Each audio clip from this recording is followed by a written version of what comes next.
Everyone, thank you for joining me for another read aloud here at Learning with Miss Muhammad. Without further ado, let's get started with our reading. So today I will be reading The Polar Bear's Son, an Inuit tale, and it is retold and illustrated by Linda Dabkovich. And Inuit, people who are Inuit are indigenous people or native people in colder regions, so like Alaska. All right, so let's get started. The Polar Bear's Son. An Inuit tale. Way up north, all alone in a little hut at the edge of an Inuit village, there lived an old woman. She had no family, no strong sons to hunt for her. The old woman tried to fend for herself by fishing and gathering seeds and berries, but often she was unsuccessful and had to depend on her neighbors for food.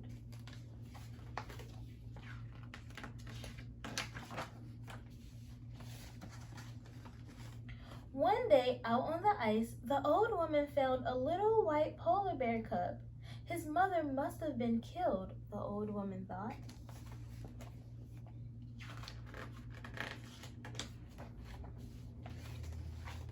So she took him home.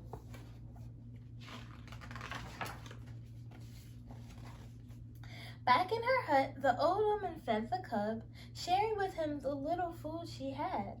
I will call you Kanikdujak, she said. Kanikdujak, my son.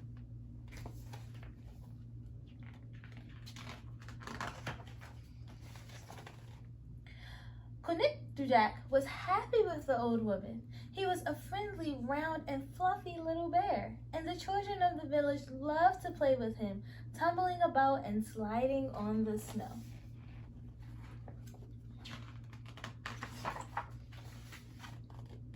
Spring, summer, and long dark winter passed. Kanikdujak grew quickly. When spring came again, he was big and strong enough to go hunting and fishing for the old woman.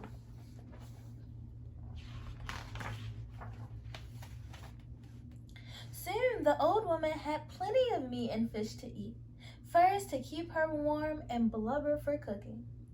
And as is the custom of the Inuit, she shared every good catch with the bear and the whole village. Come, called the old woman proudly, there's more than enough for all of us.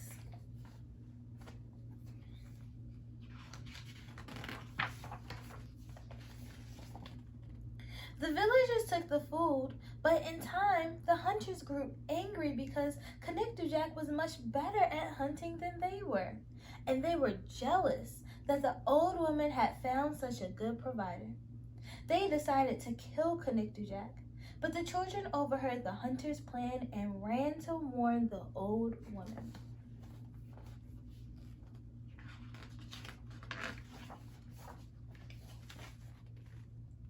The old woman went from house to house pleading with the villagers to spare her clever young bear. Kanikdujak is my son, she said. Do not take him away from me. This bear is getting too big and strong. He is dangerous, they said. We will kill him tomorrow. He will make a fine feast for the village, and his fur will keep us warm.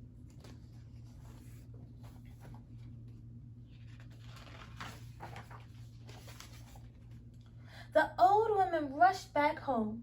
She told Kanikdujak that he had to leave at once. Go, she said. Go quickly and do not come back. Crying bitterly, she begged him not to forget her.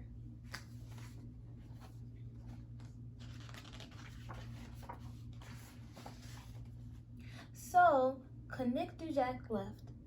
Sadly, the old woman and the children watched him disappear into the distance.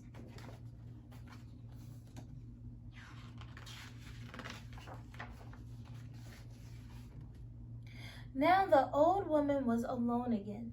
From time to time, when she felt very, very lonely and hungry, she left her hut early in the morning and went very far out on the ice.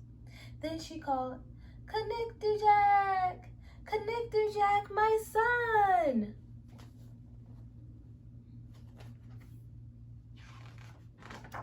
She did not have to wait long before a big polar bear came running to meet her.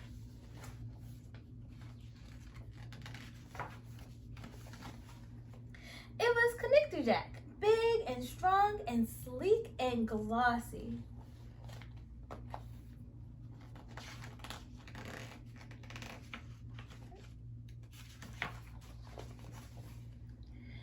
The old woman always looked him over carefully, making sure that he had not been injured. Then Connector Jack bought her salmon and seal. They ate some of it together, and the old woman took the rest home with her.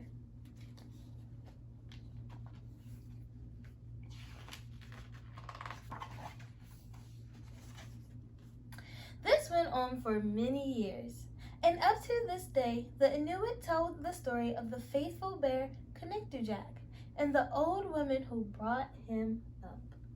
The end. Alright, so I hope that you enjoyed this story. Thanks again for watching. If you enjoyed watching this video, please give it a thumbs up. And if you have not subscribed, please subscribe. It will make my day. And if you haven't followed my Instagram page, Learning with Miss Muhammad, then please follow there too so that you can be up to date on the upcoming videos and then just other things that may not actually make it to YouTube. Alright, I'll see you in the next video.